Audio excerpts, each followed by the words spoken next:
हुन्छ, हामी परमेश्वरलाई धन्यवाद दिन्छौँ आजको दिनको लागि। फेरि पनि हामीले केही समयदेखि होइन, यो लगभग तेस्रोचोटि होला सायद होइन, हामीले मिड विक फेलोसिप हामीले गर्न सुरु गरिरहेका छौँ। हाम्रो हप्ताको बिचमा ठ्याक्कै एउटा सङ्गति गरौँ, जुन चाहिँ अब हामीले घर घरमै गएर गर्न सकिरहेका छैनौँ अहिलेको परिस्थितिको कारणले। त्यसैले हामी यहाँबाट नै अनलाइनबाट नै हामी हप्ताको बिचमा एउटा सङ्गति गरौँ भनेर हामीले यसरी सुरु गरिरहेका छौँ। त्यसैले म छोटकरीमा तपाईँहरूको अगाडि केही कुरा बताउन चाहन्छु। हामीले सुनिरहेको एउटा कथा अथवा एउटा घटनालाई फेरि हेर्नेछौँ, किनकि परमेश्वरको वचन जब हामीले पाउँदछौँ, त्यो वचन पाइसकेपछि हामीले हाम्रो स्थान जुन लिनुपर्ने हो त्यो स्थानमा चाहिँ खडा भइराख्नुपर्छ होइन, खडा भइराख्नुपर्छ। अनि जसले म खडा छु भन्छ त्यसले चाहिँ होस गर्नुपर्छ, किनभने ढल्न सक्छ उभिएको व्यक्ति होइन। त्यसैले जसले म खडा छु भन्छ त्यसले चाहिँ होस पुर्याउन चाहिँ जरुरी छ। र हामीले यी दिनहरूमा विशेष गरी परमेश्वरको चङ्गाईको वचनको बारेमा हेरिरहेका छौँ र हामीले परमेश्वरको वचनको चङ्गाई हाम्रो जीवनमा कसरी आउँदछ अनि कसरी परमेश्वरको वचन लिने अनि ती कुराहरू हेरिरहेका छौँ। र म आज तपाईँहरूलाई चाहिँ के भन्न चाहन्छु भने, तपाईँले परमेश्वरको वचनमा तपाईँले विश्वास गर्नुभयो, तर त्यो वचनमा स्थिर रहिरहन चाहिँ तपाईँलाई जरुरी छ। तपाईँको उद्धारको लागि, तपाईँको चङ्गाईको लागि तपाईँले जुन वचन पक्रिनु भएको छ त्यो स्थान तपाईँले लिनु जरुरी छ होइन। तपाईँले त्यो पोजिसन लिन चाहिँ एकदमै जरुरी छ, किनकि तपाईँको विजयता चाहिँ तपाईँले आफ्नो विश्वासको जुन पोजिसन लिनुभएको छ त्यसमा चाहिँ आधारित हुन्छ। र जसको उदाहरणको लागि हामी बाइबलमा मर्कुस 5 अध्यायमा भएको एउटा घटनालाई लिन सक्छौँ, जुन कुरा हामीले धेरैचोटि हेरेका छौँ। तर अब तपाईँले टाउको दुख्यो भने एनासिन त धेरैचोटि खानुभयो होला, फेरि 5 महिनापछि टाउको दुख्यो भने फेरि त्यही खानुपर्छ। 5 महिना पहिले खाएको थिएँ किन खाइराख्नु भन्नुहुन्न। त्यसैले परमेश्वरको वचनलाई घरिघरि त्यसलाई हेर्न जरुरी किन छ भने कि घरिघरि सुन्दाखेरि बल्ल हाम्रो विश्वास चाहिँ वृद्धि हुँदै जान्छ।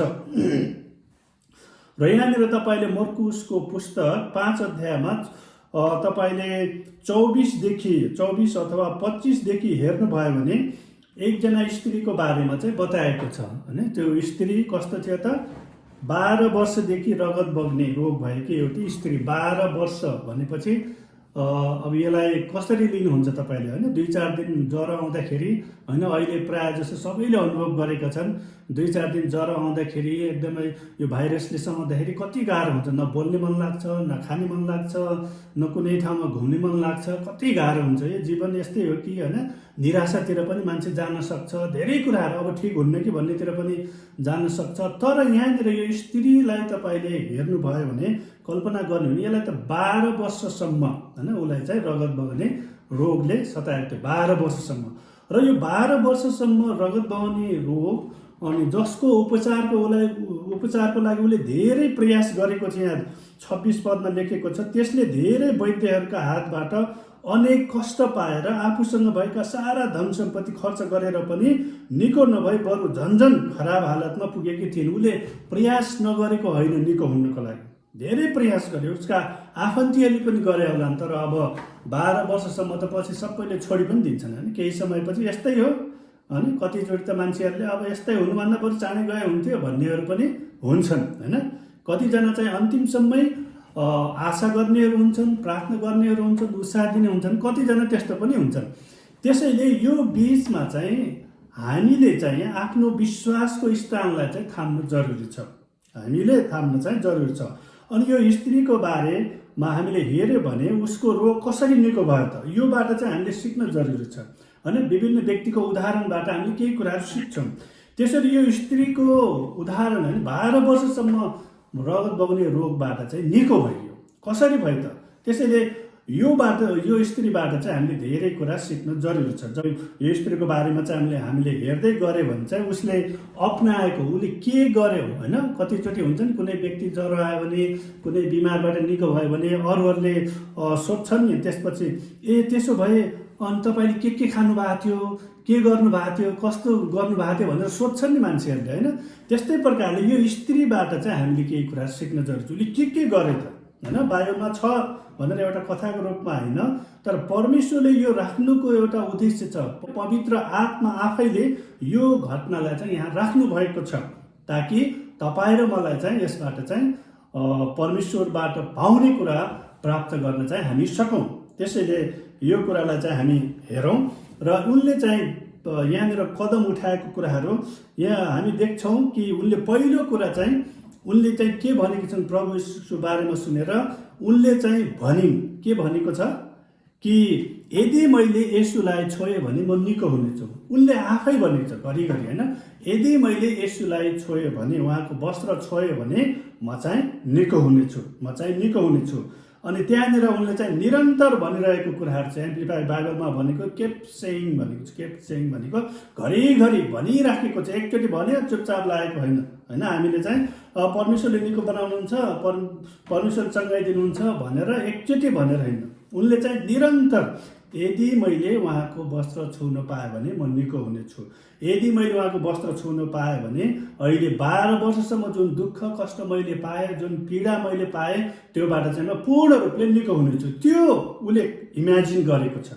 त्यसैले परमेश्वरको वचनमा ध्यान गर्ने, मनन गर्ने भनेको इमेजिन गर्ने हो कि परमेश्वरको वचनले जे भनेको छ त्यो अनुसारमा भइसके भनेर इमेजिन गर्ने हो, कल्पना गर्ने हो होइन, कल्पना गर्ने हो। तर उसले पनि यही कल्पना गरेको छ, यदि मैले प्रभु येशू ख्रीष्टको वस्त्र पछाडिबाट भए पनि छुन पाएँ भने म निको हुनेछु होइन। यहाँनिर त्यो उसलाई प्रभु कहाँ पुर्याइदिने मान्छेहरू पनि थिएन, प्रभुले यहाँनिर बोलाउनु पनि भएको छैन होइन। यहाँनिर धेरै अप्ठ्यारो परिस्थिति छ किनकि ऊ त रगत बग्ने स्त्री चाहिँ एउटा अशुद्ध मानिन्छ होइन, अशुद्ध मानिन्छ। उसले थाहा पायो भने त मान्छेहरूले उसलाई ढुङ्गाले पनि हान्थ्यो होला, तर पनि उसको विश्वास, उसले आफ्नो विश्वासको स्थानलाई चाहिँ आफै कायम गरेको छ। उसको विश्वासको स्थान के थियो त, उसको पोजिसन के थियो त, यदि मैले प्रभु येशू ख्रीष्टको वस्त्र छुन मात्र पाएँ भने म चाहिँ निको हुनेछु। आमेन।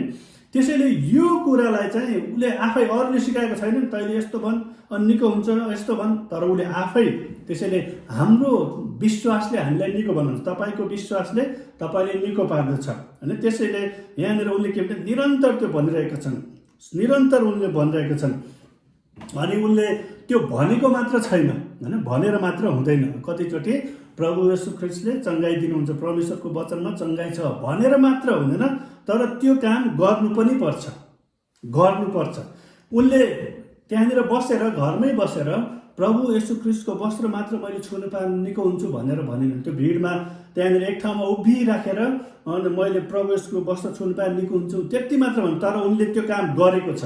उनले गरिन् कार्यान्वयन गरेको छन्। उनले चाहिँ त्यो भिडबाट छिर्दै, अप्ठ्यारो भने कति गाह्रो होला, 12 वर्षसम्म बिमार भएको मान्छे, रगत बग्ने मान्छे कति कमजोर भयो होला।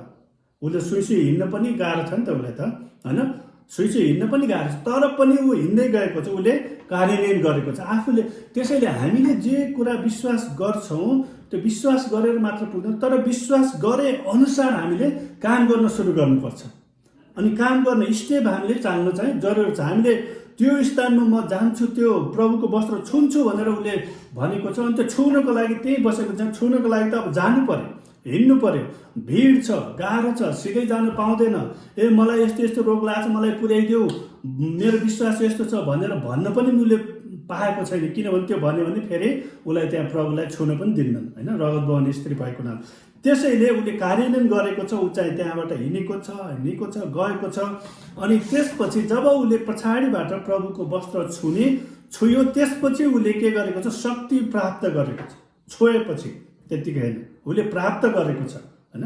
जब हामीले परमेश्वरको वचन पाउँछौँ, त्यो अनुसार कार्य गर्दै गर्छौँ, इमेजिन गर्छौँ, अनि त्यसलाई विश्वास गर्छौँ, परमेश्वरले जे भन्नुभयो त्यो हुनेछ भनेर जब विश्वास गर्छौँ भने अनि त्यो शक्ति हामीमा आउँदैछ। चङ्गाइको शक्ति, छुवाइको शक्ति त्यो आउँछ। यहाँनिर जब त्यो स्त्रीले प्रभुको वस्त्र छोई, यहाँनिर उसले त्यो शक्ति प्राप्त गर्यो, निको भएको थाहा पायो नि त उसले। शक्ति आयो, प्रभुको शरीरबाट त्यो शक्ति उसले प्राप्त गरेको छ, ऊ चाहिँ निको भएको छ। अनि निको भएको छ भने निको त्यो रोग रोकिएको चङ्गाई भएको त हामीलाई आफैले महसुस हुन्छ नि, होइन? कसैले तिमी निको भइसक्यो भनेर होइन कि, निको भइसकेपछि त हामीलाई थाहा हुन्छ नि म निको भइसकेको छु भनेर, होइन? कसैले त बिमार छ भनेर पनि हुँदैन, हामीलाई निको भइसकेपछि त हामीलाई महसुस हुन्छ।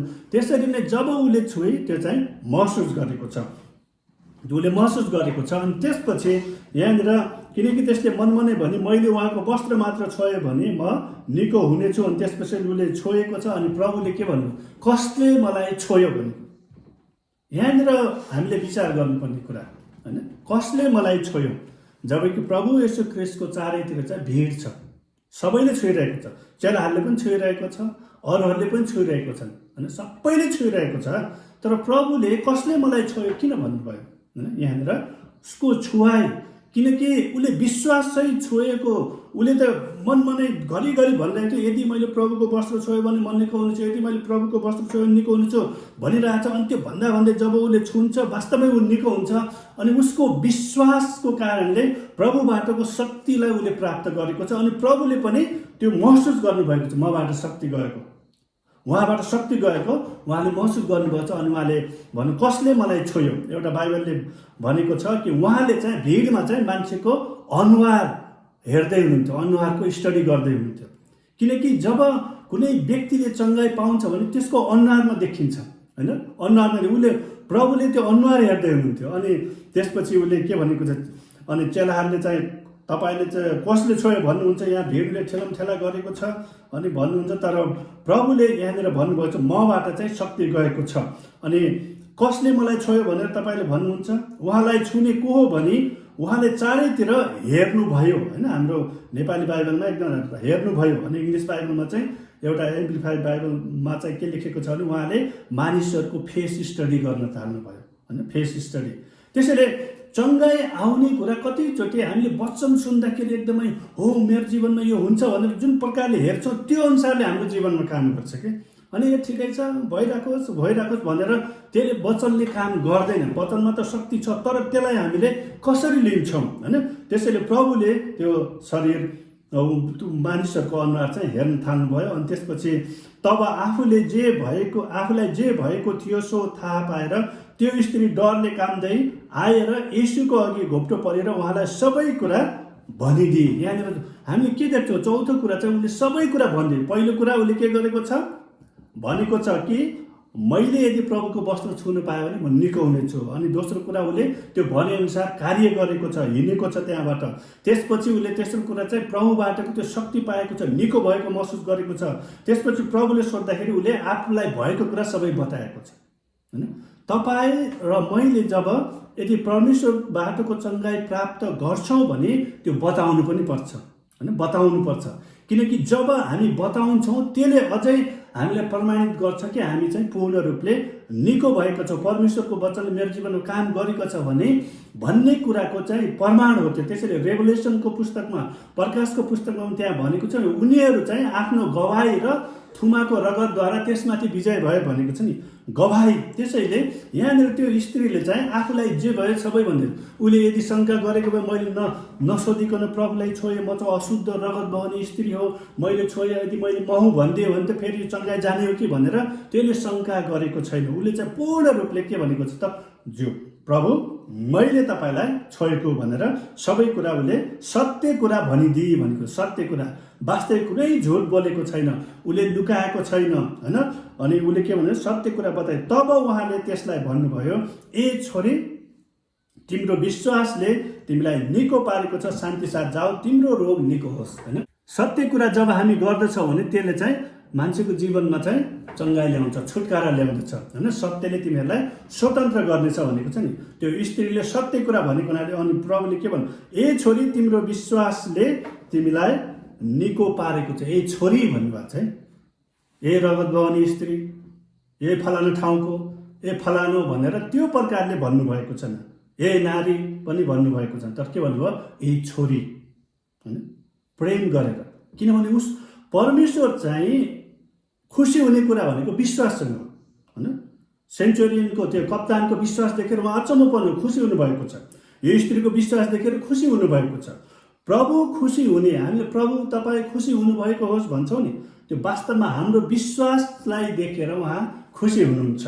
अनि यहाँनिर त्यो स्त्रीलाई उहाँले के भने, ए छोरी भन्नुभएको छ, कति माया गरेर, छोरा छोरी होइन। हामीले सबैलाई छोराछोरी भन्दैनौँ नि होइन, आफ्नो छोरीलाई छोराछोरी भन्छौँ। प्रभुले के भन्नु, ए छोरी होइन। अरूले के भन्यो, छिछि दूर दूर भन्थ्यो होला, ए गनाउने स्त्री कहाँबाट आयो, ए रगत बगाउने स्त्री, ए हाम्रो खानदानमा त यसले गर्दाखेरि लाजै भएको छ। अनि धेरैले मान्छेले छिछि गरे, तर प्रभुले के भन्नुभयो, ए छोरी भन्नुभएको छ। आज तपाईँ र मेरो जीवनमा पनि कतिचोटि हाम्रो कमजोरीहरूलाई देखेर, हाम्रा दुर्बलताहरूलाई देखेर मान्छेले धेरै नाम दिएको होला, तर तपाईँ र मेरो विश्वासको स्थान, तपाईँ र मैले जब विश्वासको स्थानमा खडा भएर प्रभुलाई महिमा दिन्छौँ, हाम्रो विश्वासको लडाइँ लड्छौँ भने परमेश्वरले तपाईँ र मलाई ए छोरा ए छोरी भन्नुहुन्छ, अरू नाम दिनुहुन्न। हाम्रा कमजोरीहरू हेर्नुहुन्न, हाम्रा दुर्बलताहरू हेर्नुहुन्न, हाम्रो पुरानो जीवनलाई हेर्नुहुन्न, तर ख्रिस्टमा हामी उहाँका छोरा उहाँका छोरी हौँ। आमेन। त्यसैले परमेश्वरले तपाईँ र मलाई यसरी प्रेम गर्नुहुन्छ, परमेश्वरले तपाईँ र मलाई यसरी प्रेम गर्नुहुन्छ। अनि उहाँले यो शान्ति साथ जाऊ तिम्रो रोग शान्ति साथ जाऊ भनेको, अब तिमीले यो दुःख पाउने छैन, दुःखको दिन गयो होइन, पीडाको दिन गयो, रगत बगाउने दिन गयो, मान्छेले घृणा गर्ने दिन गयो, अब तिमी शान्तिमा जाऊ होइन, शान्तिमा जाऊ, म तिमीलाई मेरो शान्ति दिएर जान्छु, संसारले दिने जस्तो शान्ति होइन होइन। प्रभुले त्यही भन्नु, त्यो शान्ति। अनि प्रभुले के, तिमी शान्तिमा जाऊ र तिम्रो रोग निको होस् भनेको अब फेरि आउने छैन भनेको, अब फेरि दोहोरिएर आउने छैन, निको होस्, तिमी पूर्ण रूपले निको हुनेछौ। त्यो रोगले तिमीलाई जति हानि गरेको छ, जति नोक्सानी गरेको छ, ती सबै रिकभर हुनेछ। आमेन। त्यसैले हामी तपाईँ र म चाहिँ होइन यो अवस्थामा होइन हाम्रो चङ्गाइको स्थानमा रहिरहनु चाहिँ जरुरी छ। हामीले विश्वास गर्ने एउटा कुरा हो परमेश्वरको वचन, तर विश्वासलाई थामिराख्नु अर्को कुरा हो। तपाईँले आफ्नो पोजिसन लिइराख्नुपर्छ। आर्मीले होइन आफ्नो दिएको पोजिसन लिएन भने, प्रत्येक व्यक्तिले आफ्नो आफ्नो पोजिसन लिएन भने उनीहरू हार्छन्। एउटाले पनि अलिकति ढिलो गरे भने, उनीहरू ठिक ठाउँमा बसेन भने हार्न सक्छन्। त्यसैले हामी परमेश्वरलाई धन्यवाद दिन्छौँ कि परमेश्वरले तपाईँ र मेरो लागि गर्नुपर्ने प्रत्येक कुरा ख्रिस्ट येशूमा पुरा गर्नुभएको छ। तपाईँ र मेरो चङ्गाइको लागि उहाँले ती कुराहरू गर्नुभएको छ। फिलिप्पी 4को 7मा हेऱ्यो भने, अनि समझले नै भ्याउन नसकिने परमेश्वरको शान्तिले तिमीहरूका हृदय र तिमीहरूका मनलाई येशूमा रक्षा गर्नेछन्। समझले नै भ्याउन नसकिने, यहाँ यो स्त्रीलाई के भने, ए छोरी तिमी शान्तिमा जाऊ। अनि त्यो शान्ति प्राप्त गर्नको लागि उसले के गरेको छ त, उसले निरन्तर रूपमा उसले विश्वास गरेको छ, मैले यदि प्रभुको वस्त्र छुन पाएँ भने म निको हुनेछु भनेर। अनि त्यो भनेर मात्र त्यही बसेको छैन, तर गएको छ, अनि त्यो भिडसँग गएको छ, अनि उसले त्यो गएर प्रभुको वस्त्र पनि विश्वासै समातेको छ, अनि त्यो शक्ति उसले भनेअनुसार प्राप्त गरेको छ। अनि प्रभुले कसले छोयो भन्दाखेरि उसले सबै कुरा सत्य बताइदिएको छ। अनि त्यसपछि प्रभुले के भन्नुभयो, शान्ति साथ जाऊ। अनि त्यो शान्ति त्यो हाम्रो समझले पनि भ्याउन सक्ने त्यो प्रकारको शान्ति परमेश्वरले हामीलाई दिनुहुन्छ। येशूको मृत्यु दफन र पुनरुत्थानमा हाम्रो चङ्गाई किनिएको छ। येशू ख्रिस्टको मृत्यु दफन र पुनरुत्थानमा चाहिँ तपाईँ र मेरो लागि चाहिने चङ्गाईको मूल्य चाहिँ चुक्ता भइसकेको छ। यो कुरा तपाईँ र मैले एकदमै थाहा गर्नु छ। हाम्रो चङ्गाईको मूल्य चाहिँ चुक्ता भइसकेको छ। परमेश्वरको वचन हामीलाई निको पार्नको लागि पठाइएको हो होइन। हामीले अस्तिदेखि हेर्दै भजन सङ्ग्रह 107को 20 पदमा भने परमेश्वरले आफ्नो वचन पठाएर हामीलाई निको पार्नु भएको छ। र अहिले यिर्मया 30को 17ले के भन्छ, म तँलाई फेरि स्वास्थ्य बनाउने छु र तेरा चोटहरू म निको पार्ने छु प्रभु भन्नु, म तँलाई फेरि स्वास्थ्य बनाउनु छु होइन। एकचोटि चङ्गाई भइसकेपछि कतिचोटि हामी काउन्टर अट्याक हामीले अस्ति हेर्दै थियौँ, फेरि पनि हुनसक्छ।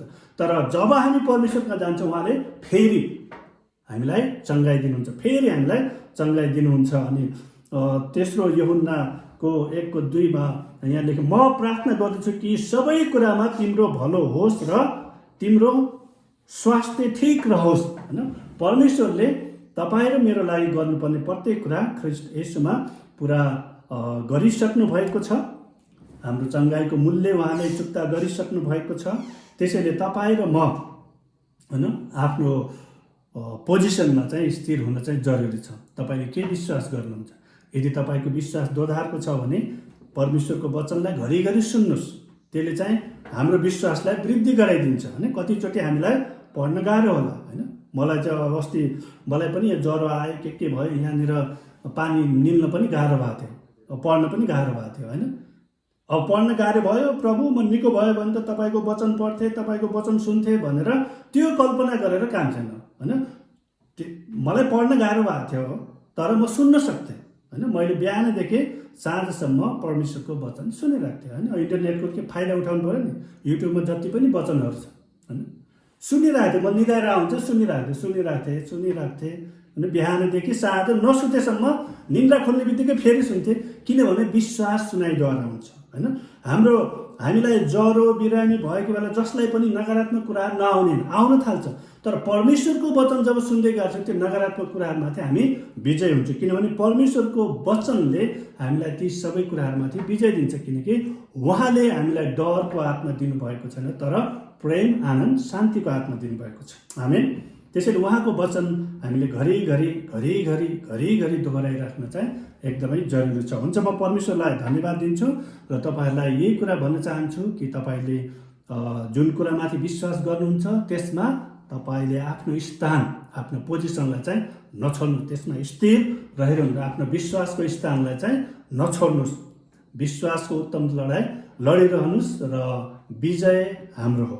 ख्रीष्ट येशूमा हामीले प्राप्त गर्नेछौँ। आमेन।